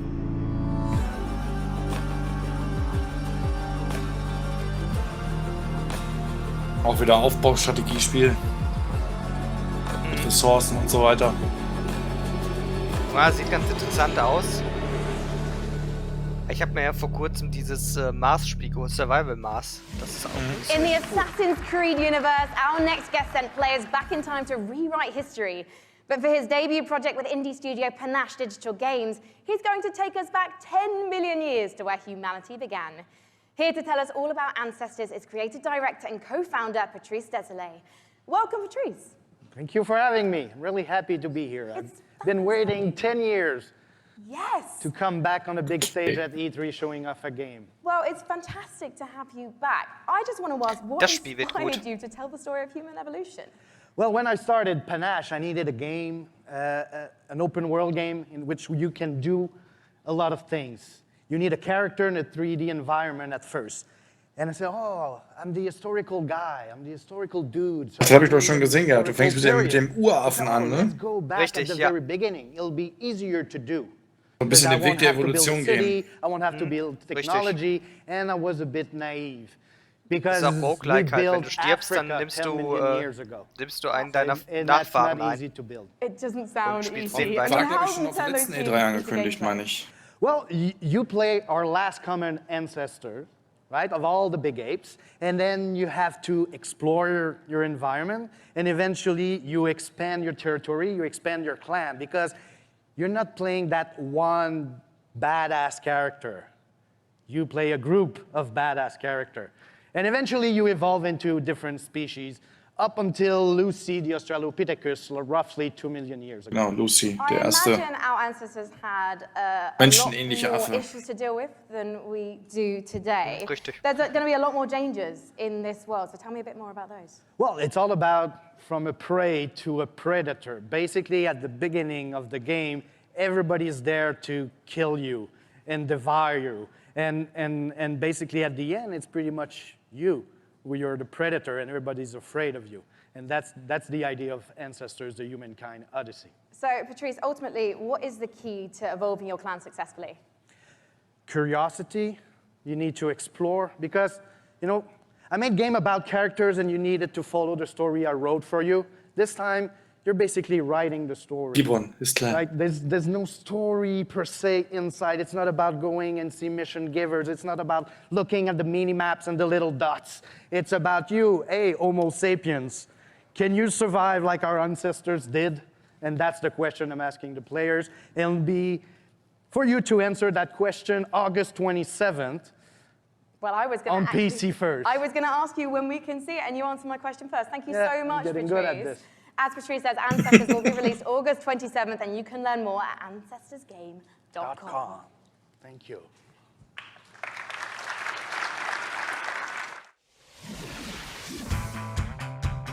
Epic Games. Ja, die kriegen nach und nach auch immer mehr Exklusivspiele rein, ne? Ja. Sehr gute sind da mit bei. Deswegen werde ich mir bestimmt bald den Epic Games Store holen müssen. Bei Borderlands 3 kommt auch erstmal exklusiv raus, ne? Ja. Ancestor.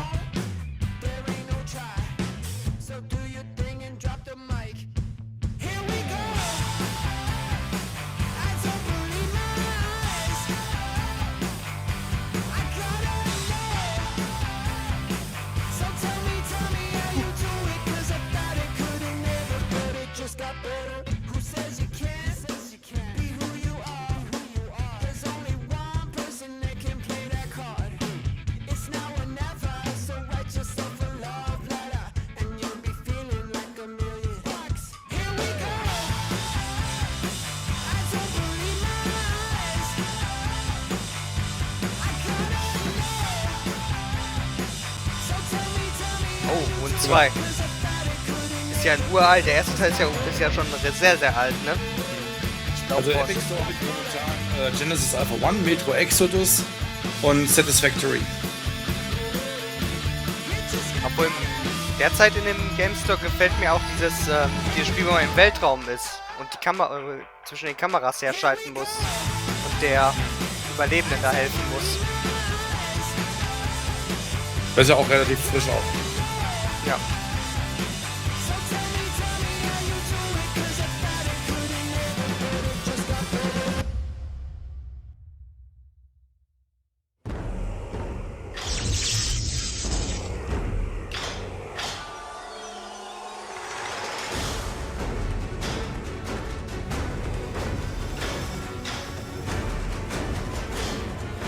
Observation meinst du?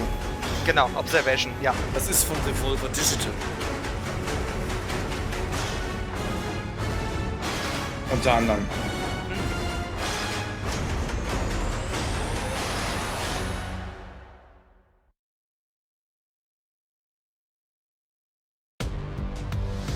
Please welcome to the stage, Loring Lee, founder and CEO of Dragon Nest. Indeed, Auto Chess has turned out to be a Schlachtschiff konnte ich noch nie was anfangen mit hundreds of thousands, millions of players wenn ich da jetzt, getting a taste of it, and here to talk about it, persönlich da wahrscheinlich einigen vom Kopf stoße. Ich mag Take it away, Loring. Persönlich Hello, nicht. everyone. I'm Loring Lee. Yeah. Hello. Yeah. I'm the CEO and the founder of Dragon's Game. Dragon's Game is a game developer and publisher. Comes from China. I'm so happy to be here today on this stage to introduce our game, Auto Chess, to all of you. This is really an exciting moment for us. As the trailer says, this is a real engaging game of Auto Chess. Dragon's now is working with the creator of Also wenn Asiaten versuchen Englisch zu reden, ne? We are working together to bring Auto Chess to your world, both on PC and mobile, so that everyone from anywhere with any device can enjoy the same fun of Auto Chess. Now we are building the PC version with by using the gaming engine of Unreal Engine 4. As everyone knows, Unreal Engine is one of the best gaming engines of the world. With the help of Epic Games and by the power of Unreal, I believe we can finish our job quickly and efficiently. And today, I'm very glad to announce the PC version of Auto Chess will be coming to the Epic Games Store. I look forward to all of you playing Auto Chess on PC later this year. Okay, thank you everyone. Thank you, Loring Lee. Yeah, cool. Thank you. Thanks so much for sharing the news with us. Once again, Auto Chess, if you have not played it, you must check it out. It is so fun. Our next title with Frankie up above, I understand is an inspired indie game. We'll find out, Sean, because one of the things we love about PC gaming is the way that game creators from all over the world can draw inspiration from one another's work. Cris Tales is a great example of that, a gorgeous indie love letter to classic JRPGs developed by a team in Colombia. Cris Tales' spin on the genre brings a unique perspective that lets you see the past, present, and future on one screen at the same time. So you'll see the future change based on your decisions in real time. Here's the world-exclusive reveal of Cris Tales.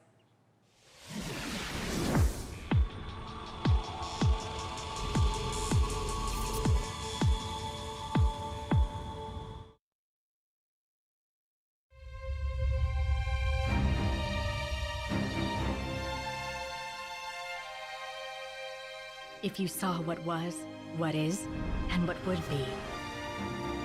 If you knew how it ends. Would you change it? Could you make the hard decisions? And would you be strong enough to fight?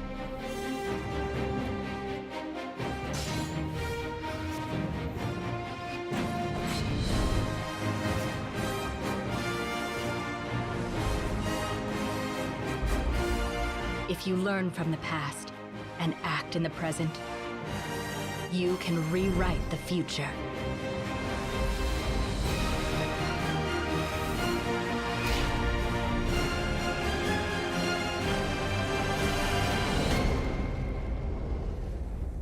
Auch ganz schick gemacht.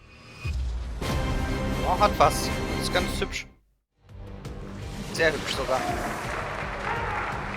In PC gaming, it's not the size of your weapon, it's how you use it.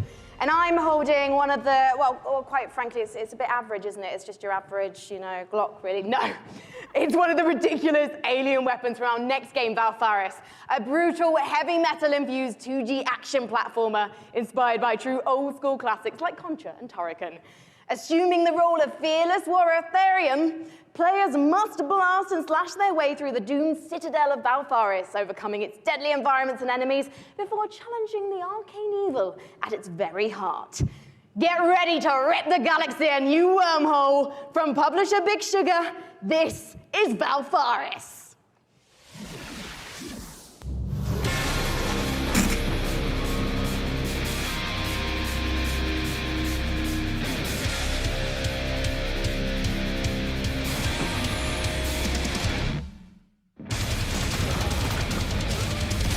Das ist nichts für mich. Das ist mir viel zu viel rumgeballert, glaube ich. Viel zu viel Action. Es gibt gewisse Spiele, wo ich bei der Grafik auch hinwegsehe, aber bei dem, nee, das ist einfach nicht meins. Da bin ich eine Grafikhure. Ja, ich verliere bei Pixel-Grafik so leicht den Überblick. Gerade Best Game 18.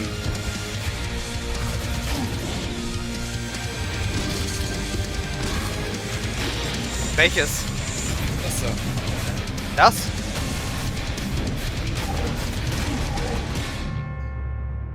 Valfaris. Just incredible action in the Valfaris trailer. I'm very excited for our next guest. In case you have not been in downtown LA, E3 is covered with Borderlands 3 art. It's amazing. Das davor, das RPG-Spiel. Is the amazing and beautiful Paul Sage, creative director. Zumindest kann was ja in der nächsten Sendung mit reinbringen. Go, Paul. Welcome. There's been so much hype around Borderlands 3. What's the stuff you're really excited to be sharing this year? Oh man, so you know we've talked about our vault hunters. Well, this time we get to talk about Mose.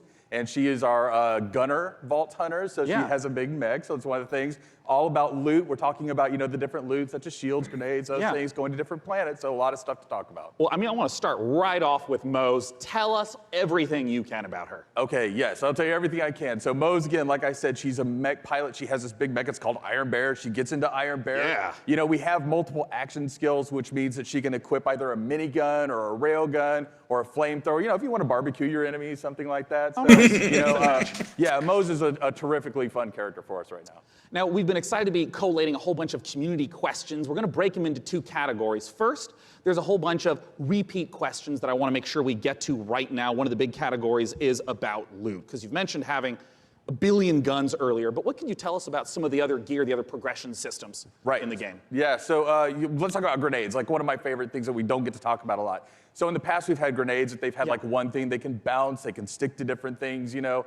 This time, we're combining like all of those things. So for instance, the other day I was playing and I threw a grenade and that grenade had a bounce, it would stick, an explosion would come out, and the grenade would fire guns as it was going through, right? So we have like a ton of different grenades that are in there.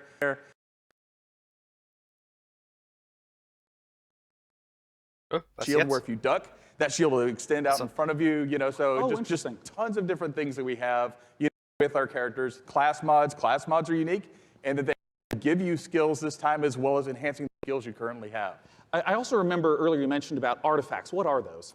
So artifacts are, you know, we've kind of concentrated on like, hey, does the game feel fluid? Can I, you know, slide into things? Can I jump? Can I mantle? Right. So when we were playing with that, we slid into a barrel, right? And the barrel exploded, and we're like, well, that's kind of fun. So why don't we do something like that? So our artifacts actually add certain things to movement. So for instance, you can slide faster. You can slide, and every time you slide, there's an explosion. We have something we call. Jetzt nervt's langsam. Second category of questions unrelated to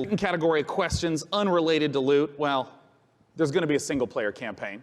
What's going to be happening after the campaign? What are some of the beyond the single player, maybe end game content that you can talk about?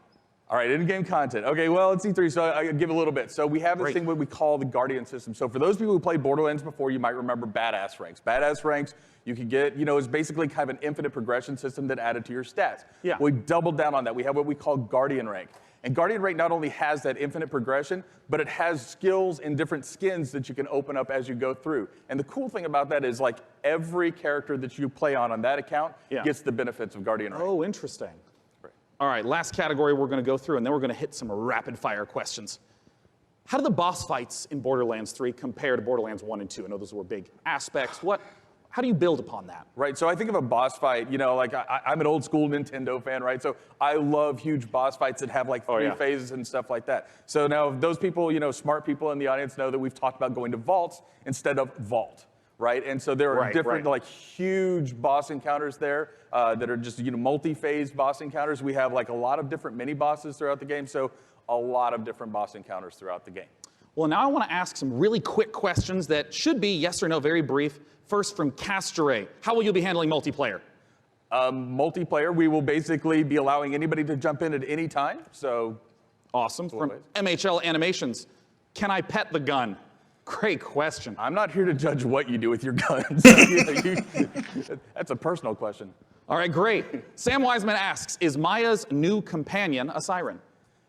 People are asking the right questions. That's what I will say about that. Oh, you tease. Sorry. All right, from Ironic Sanguine says, is Tiny Tina going to be seen fighting alongside the Vault Hunters? Yes. Nice. All right, I'm just going to blast through a couple more as fast as I possibly can. Right. What's the level cap at launch? 50. Will we get to see flak? Yes. Will we see golden keys and or shift codes for Borderlands 3? Absolutely. Will there be duels? Yes. Other kinds of PvP? Yes and no. And also maybe. And perfect. Maybe, yeah. And will you be able to transfer weapons between your characters?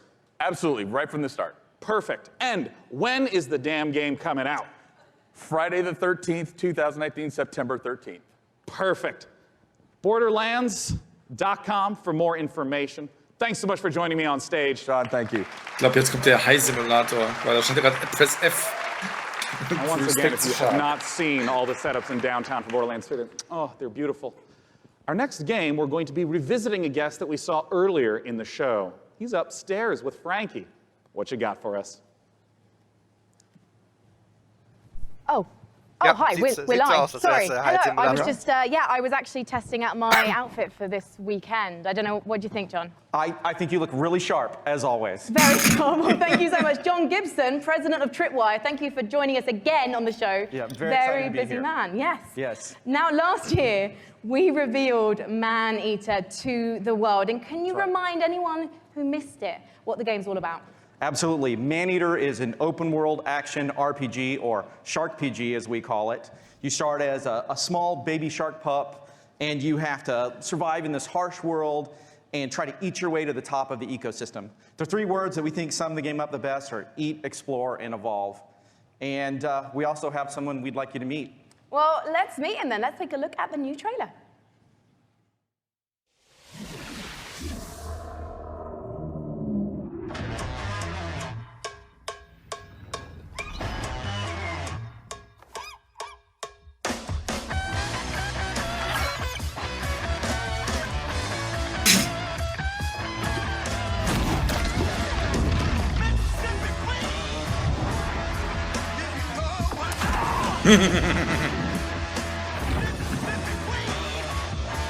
Das Spiel wird so awesome.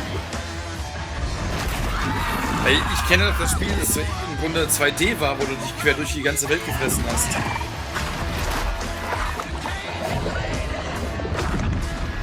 Aber das ist ja immer noch keine Gameplay-Grafik. Come any closer with that camera, we two gonna tussle.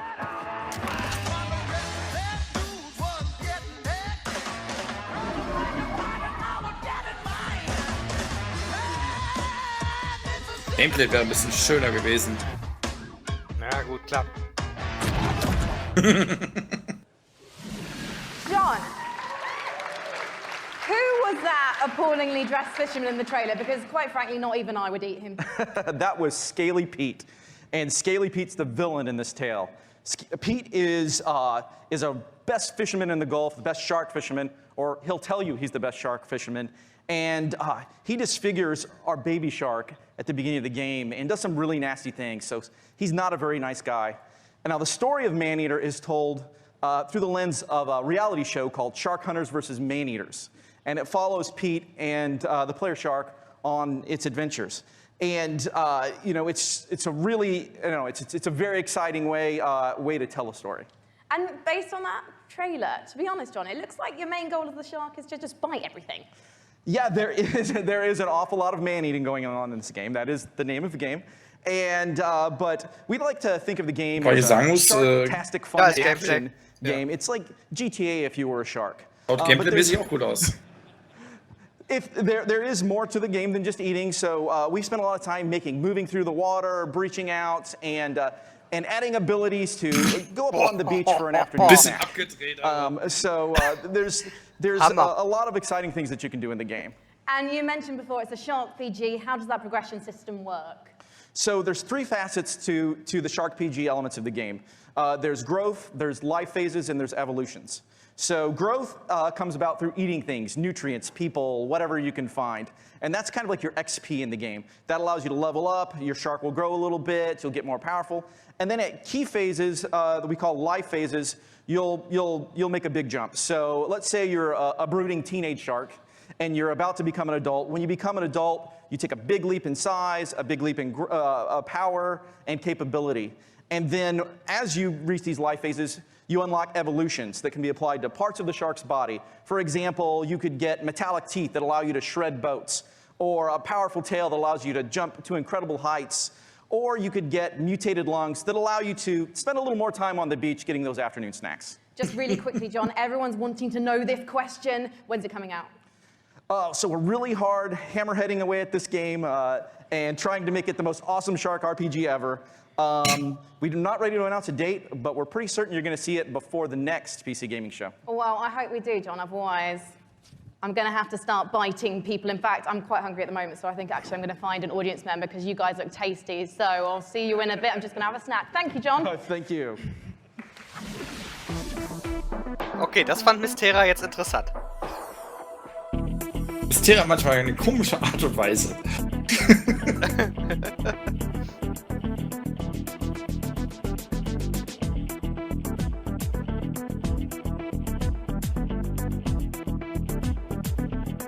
Ein neuer Gaming-Stuhl, ja?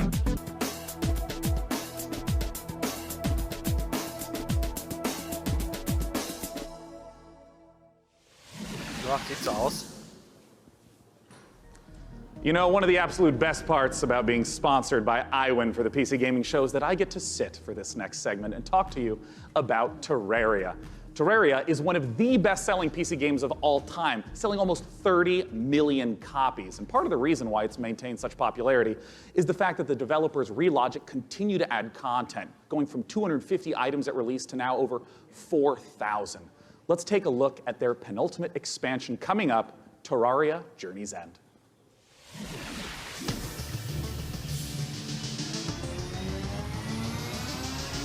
Das ist nicht meins.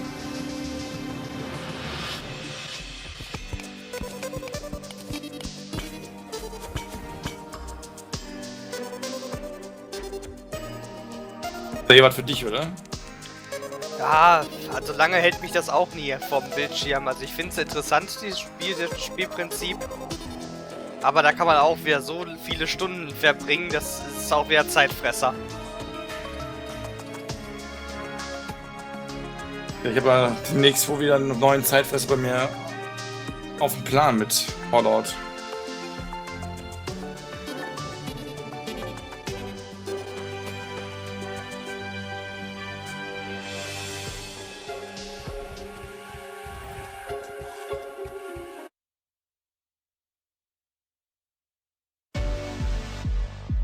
Wille häufen sich.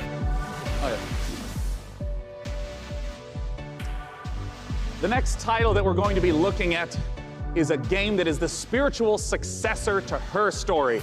It's called Telling Lies by Annapurna Interactive, and joining me to talk about it is game director Sam Barlow and actor-producer Logan Marshall Green. Welcome, gentlemen. Thank you. Nice to be here. Yeah. My main man. Now, if you haven't played Her Story, you totally should. It's fantastic. I want to note, it is a game where you watch live interactive video in order to uncover what happened with a murder. What? Genau, das ist verschiedene Zeugenaussagen von der und mit Realaufnahmen, ne? Watch video footage to piece together a story. And this time we have a woman who has stolen an NSA hard drive, which contains secretly recorded, intimate and private conversations between our 4 characters. Something has gone terribly wrong, and it's up to you to figure out what and why. It's time to take a look at some of the gameplay mechanics and see Telling Lies in action. Let's take a look. Ich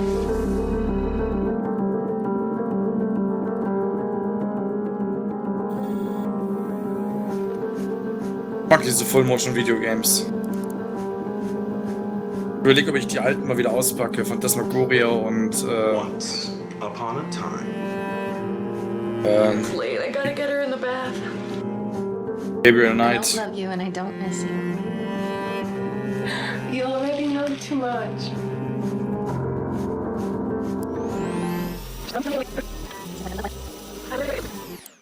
It's late. I gotta get her in the bath. Love you. Love you.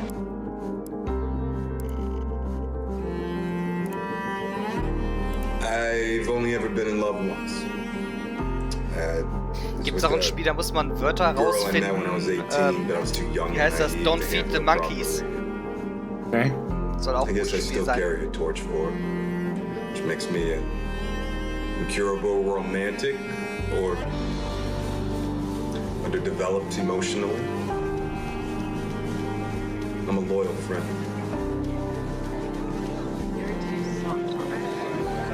A man died in my eyes at work today. We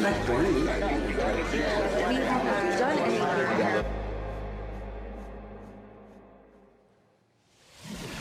Oh, Sam, I got some questions for you about what we've just seen. I mean, talk to me about the mechanics. I mean, I saw, subtitles up, highlighting, and it was loading more video footage. What's going on? So what we do in Telling Lies is we take all of the exploration you would have in a normal video game.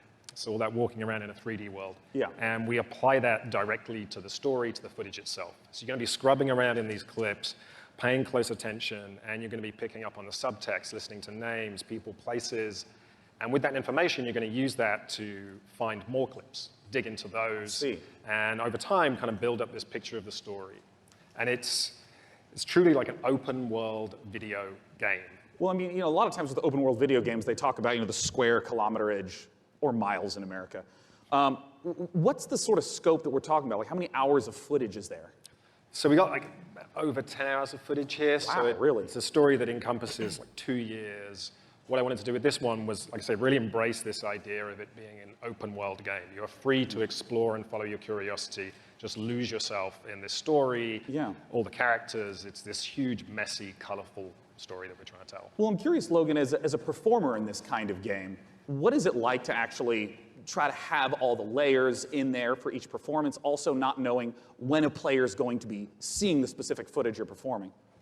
Well, it's definitely a non-linear open world game, but our approach and Sam's approach was not unlike a movie or a TV show, and we had to understand it A to B. And so for the most part, that's how we shot it. Obviously, when you're shooting a movie or a TV show, and in this case, a game, you're going to be shooting out of order, but we actually stayed pretty linear in how we approached the story. And we went after it like all the other times we were actors. We just went after intention and what do we want, and we tried to make it as deep. It's got a lot of scope. But we wanted to make it as deep as possible, and Sam is one of the best movie or TV directors I've worked with, so it was very similar. Nice. Yeah, look at you too. Now, of course, I do want to stress to any of you, if you have not played Her Story, it's quick to play through. It's absolutely brilliant. Please check it out in the meantime. But we're, of course, waiting to find out, when can we play Telling Lies? Very soon. Very soon, I promise. We'll have a date soon. Right now, you can go to Steam. You can wishlist it on Steam. We all love Steam. And yeah, very soon. We'll be showing a little bit more during E3, and the game will be out, very soon. Fantastic. Desperate to get it out there. Yeah. And people to play it. As soon as humanly possible. Well, Sam Logan, thanks so much for joining me on stage. Once again, Telling Lies. Now, up on the balcony, Frankie's going to be talking to us about a game that my friends, year after year after year, keep telling me I have to play because of how much they've improved it. Frankie, what's going on with Warframe? Well, one of my favorite parts of last year's show, aside from being upstaged by a giant duck, was getting a glimpse at the future of Warframe. And here with the latest look at the next expansion to the universe is Space Mum Rebecca Ford. So, chat, behave yourselves, please, because Mother's here. Now, Rebecca, what are we about to see? We're going to take a look at an amazing trailer that our team has put together. A lot of our players have been waiting a year for a look at what we've been calling Railjack, so it's about time to, you know, see what we've been doing. Yeah, let's take a look.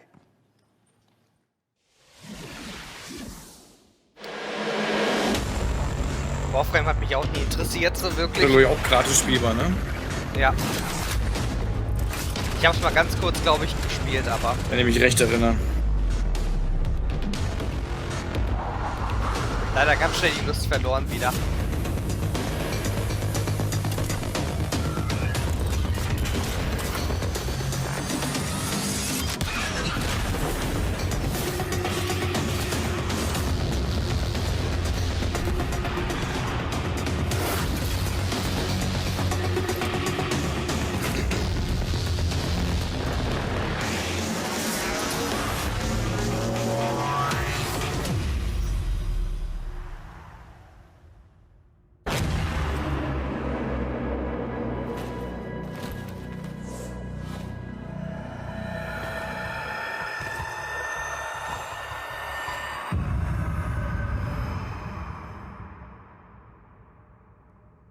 Ja, dann weiß ich auch mal, wo ich nicht hingehe. Rebecca, it must be so exciting to know that the fans have finally seen it, and you're clearly going all in on the epic space combat. So tell me about the new stuff that players are going to be able to experience. I wasn't shaking before we started talking, and now I am, because it's real, because, you know, Empyrean is what we're calling codename Railjack. It's basically taking the space ninja part of Warframe, sending it back up to space, bringing players that squad gameplay they know, taking the enemies like the Corpus and the Grineer, giving them their own Railjack to essentially explore the solar system with and take down the bad guys. And when are fans going to get to see more? Well, TennoCon is in London, Ontario. It's July 6th, and you can come watch it online on Twitch. We're going to be showing a lot more in our keynote for what Empyrean is going to be. Well, today I'm getting a feel for the suit. So what's the deal with that sweet-looking Necros Prime? How do I get my Tenno arms into it? I cannot say that on live television, but you know, there are ways. But yeah, you just have to link your Warframe account to your Twitch account. If you watch 30 minutes of our Tenno live show, you can get it. But hopefully you stay for the whole hour, because we got lots to show. Well, thank you so much, Rebecca, and good luck with TennoCon on July 6th. Thank you. Okay, now we've seen some amazing stuff today, but nothing quite so gloriously strange as our next game. Developed by Brooklyn-based studio Feral Cat Den, it's an existential-based chat odyssey set during the Big Bang. Yeah, it's actually blown my mind learning about this one. Buckle up, everyone, because we're about to get bonkers with Genesis Noir.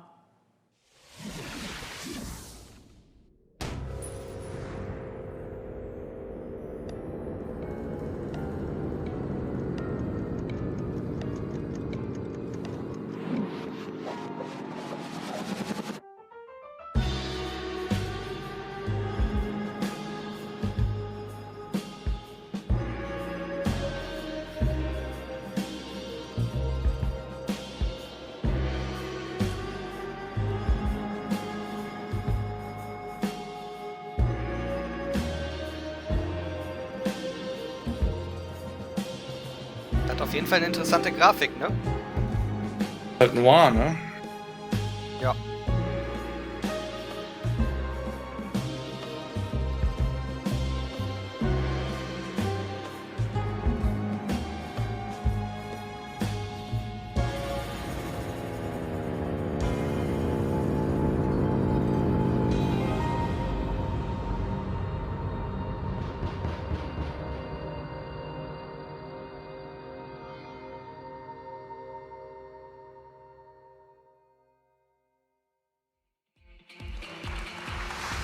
Genesis Noir, just beautiful, stylish art. The next game we're going to take a look at is the twist on the stealth genre. It's called El Hijo, where you play as a 6-year-old trying to escape a monastery and find your mother using toys and tricks to avoid monks. Let's take a look at this gorgeous spaghetti western-inspired project from Studio Handy Games.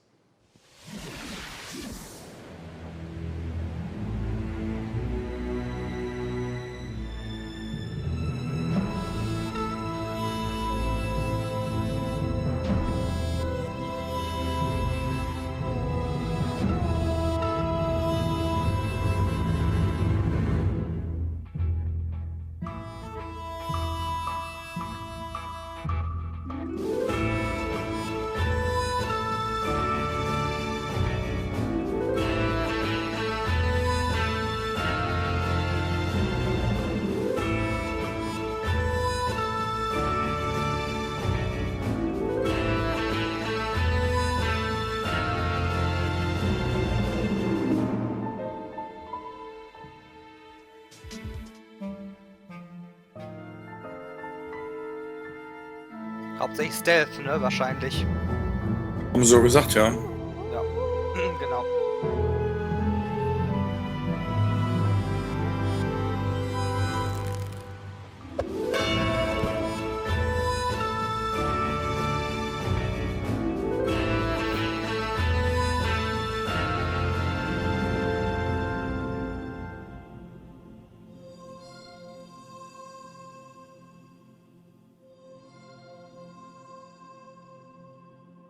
El Hijo.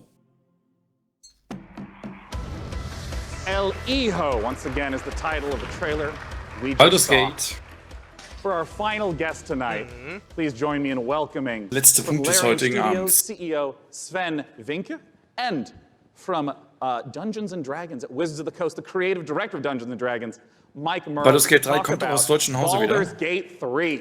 Nee. Belgien, glaube ich. Der Typ ist doch nicht Deutsche. Now this was Aber die only Larian just Studios. recently announced. Das How kommt did this von den partnership Larian come Studios und about? die sind, glaube ich, Belgien We oder went so. to see Wizards of Meine the ich. Coast at the end of Divinity Original Sin 1. Yeah. That was back in 2014. And I tried to convince them back then that they should give us the Baldur's Gate 3 license. And they said, yeah. But we had a long chat about what the vision would be for the game. And then we kept on bumping into each other. And then suddenly in 2016, I get a phone call from Nathan Stewart, who's the big boss of Mike and the head of Dungeons & Dragons. He said, you need to come to Seattle right away. We're going to have dinner in a very shady restaurant. And he had this big stack of paper with him. And on it was Baldur's Gate 3. And in it was pretty much everything that we talked about. And he says, I'm going to present this to my board. Do you still want to do it? I said, yeah, of course I still want to do it. And then a couple of weeks later, we started negotiating. And here we are. I mean, what does the Baldur's Gate franchise mean to you, Mike? Oh, to me, it's the crown jewel of D&D computer games, right? I mean, for me personally, Baldur's Gate, the original one, was finally I had the chance to actually play a D&D campaign rather than having to run them for all my friends. So it means so much to us. Baldur's Gate, it's such fantastic storytelling, and it's so exciting to see it come to not only a new generation of gamers, but for the gamers who remember the 20 years it's been since the original, the first two in the series. So it's incredibly exciting. And for us, it really is, it's such an important part of the D&D mythos as a whole. And we got a chance to see the trailer. Talk to me about some of the story elements, the world elements. What are things we're going to see in Baldur's Gate 3? Well, we're only talking about what's in the trailer right now, but obviously you're going to go to the city, because we start with the city. You start outside of the city, actually. There's going to be mind flayers. They're very nasty. You are seeing in the trailer... Aber den Ursprung hat Baldur's Gate an und für sich aus deutschem Land, oder? It's accelerated, so that's not normal. Yeah. And Nee, you're ich going to see a lot of glaube iconic creatures, Amerika. iconic characters, iconic places, and that's as far as we go. Das Schwarze Auge war deutsch und ich glaube, Dungeons & Dragons ist amerikanisch, glaube ich. Das Spiel entstammt der Feder des deutschen Komponisten Michael Hönig. Translate some of the insane things that players want to do into Die Musik, glaube ich, oder? Has to be a structured computer game. So we started with the player handbook, which is basically the basic rule set of Dungeons & Dragons. Which player handbook? Which edition? 5th edition. 5th edition. Yeah. And so we ported as much as we could to the video game. We looked at what works really well. Ja, die Musik stammt aus Deutschland. Well, because it is a video game, and this was made for tabletop gaming. And so we started modifying those things, and then we had to add things on top of it, because if you play tabletop, you have a game master, and you say, well, I want to do this. Yeah, and then the I game want to master start a fight with a pigeon, and he's like, okay, roll for dexterity. Sure. Exactly, that's it. So we had to add systems to make that possible within the game. But we've gone very, very far. Yeah, I mean, can you give an example of like a crazy moment that a player might do that you could actually play out in the game? Well, I could, let's say that we get into a fight because you ask a nasty question, I don't want to answer it. And I take the chair over there, I put it on fire, smash it on your head. Well, just as an example. It's just an example, this is fine, we're just talking, These are things that we have to put systems into the game for to do it, which are not necessarily going to be described inside of the book. Interesting. And I mean, like, Mike, in terms of your role, speaking to Larry and Stu, Frage sollte eigentlich Skyrim gewinnen. Things that players do, what's the sort of information that you provide in a system? Oder Witcher 3. Well, really what it comes down to is providing the story support. You know, we think of Dungeons & Dragons, Sag Witcher 3, universe of D&D. 43%, sag ich ja. It's like a toy box for dungeon masters and players to go into. Weil, wenn es Richtung Oldschool geht, ist es natürlich eigentlich Pillars of Eternity. A lot of it was just opening Oder up that Divinity. toy box and sharing. Divinity And giving Originals that kind of ist ja auch guidance, ziemlich you know, like I remember oldschool, one of kann our man first sagen. meetings, we just laid out a map of Baldur's Gate and the Sword Coast and asking a lot of questions like, what kind of story do you want to tell? Where do we want to go? What are the cool locations we've always wanted to put into a game like this? And then in terms of the system support, you know, what does it mean in terms of the story Aber for halt each richtig gut, character, Divinity, for ne? each character Ist natürlich race, auch each richtig character gut. class, so that if you have your favorite class and it's in the game, you really feel like you're taking on that role that you love so much from the tabletop. It's really coming to life in an authentic way in Baldur's Gate 3. And we're going to talk in a moment about, you know, Baldur's Gate 3 release dates and whatnot, but we have a second game that we want to talk about on a new technology known as pencil and paper.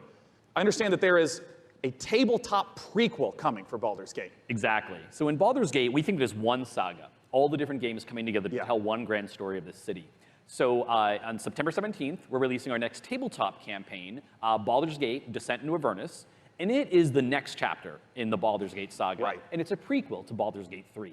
So if you haven't played a Baldur's Gate game since Baldur's Gate 1 or 2, this is your chance to check out on the history. It's been about 100 years since the events of Baldur's Gate 2. Yeah. So this will give you a chance to check in on the city, to see what's going on, its current state, who the movers and shakers are. We also feature a complete levels 1 to 13 campaign that takes you from the mean streets of Baldur's Gate to the depths of hell itself.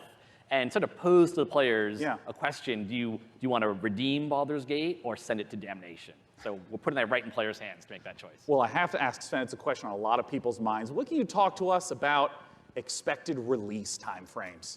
So people have been waiting for it for a long time. Yeah. They're going to have to wait a little bit more when it's ready. This is the game that we want to play, so we want to make sure it's really, really good. And then when that's the case, then we'll release it. Well, I know a lot of people have been waiting a long time. And I think I speak for a lot of people here when I say, take your time. If the Divinity Original Sin games are any indication of the quality, it's going to be fantastic and worth the wait. Gentlemen, thanks so much for joining us. Thank you. Ben and Mike, talking about Baldur's Gate 3. Goodbye. Das finde ich auch gut guys. so. Wenn Why man are sich they viel Zeit leaving? lässt, Well, ist it's das because am the PC besten. gaming show has officially concluded. Schön Let's viel Zeit lassen bring up und on the dafür stage the was fantastic Gutes Frankie abliefern. Ward. Come here, Frankie. Hello. Ja, damit sind wir auch mit dieser Pressekonferenz durch. Ja, da waren ein paar schöne Sachen bei. Hasn't this audience been Sehr absolutely unterhaltsam. fantastic today? Baldur's Gate 3 natürlich. Also ich fänd's sehr schade, wenn sie Baldur's Gate 3 jetzt verhauen. Deswegen sage ich, lieber mehr Zeit, sonst sich lieber mehr Zeit lassen und was richtig Gutes abliefern. Bloodlines 2 zum Start, auch sehr interessant, bin ich auch gespannt drauf. Na, da hoffe ich tatsächlich, dass man sich wieder einen Clan aussuchen kann, den man spielt. Aber denke ich mal schon, dass es geht. DLC für, wie hieß es nochmal, das Mutant Year Zero. Auch nicht uninteressant. Na gut, wenn wir noch nicht durch sind, dann weiß ich nicht, ob ich das... das... Ja, ist richtig. Ich finde das Spiel auch bockschwer. Ich traue mich gar nicht mehr dran. Borderlands 3 ist sowieso großartig, aber auch viele kleine, schicke Indie-Titel. Mhm. Planet Zoo. Auf jeden Fall. Ja, Planet Zoo auch ganz weit vorne. Ganz weit vorne. Ja. Ja. Dann gut. Dann macht die Abmoderation. Ich bin nur Gast. Dann danke ich erstmal, dass ihr alle dabei wart und zugeschaut habt. Hier auf Games on Air Live TV. Und ich hoffe, für euch waren da auch einige Spiele bei, die euch interessieren. Ansonsten vielen lieben Dank. Bis später. Ciao, ciao.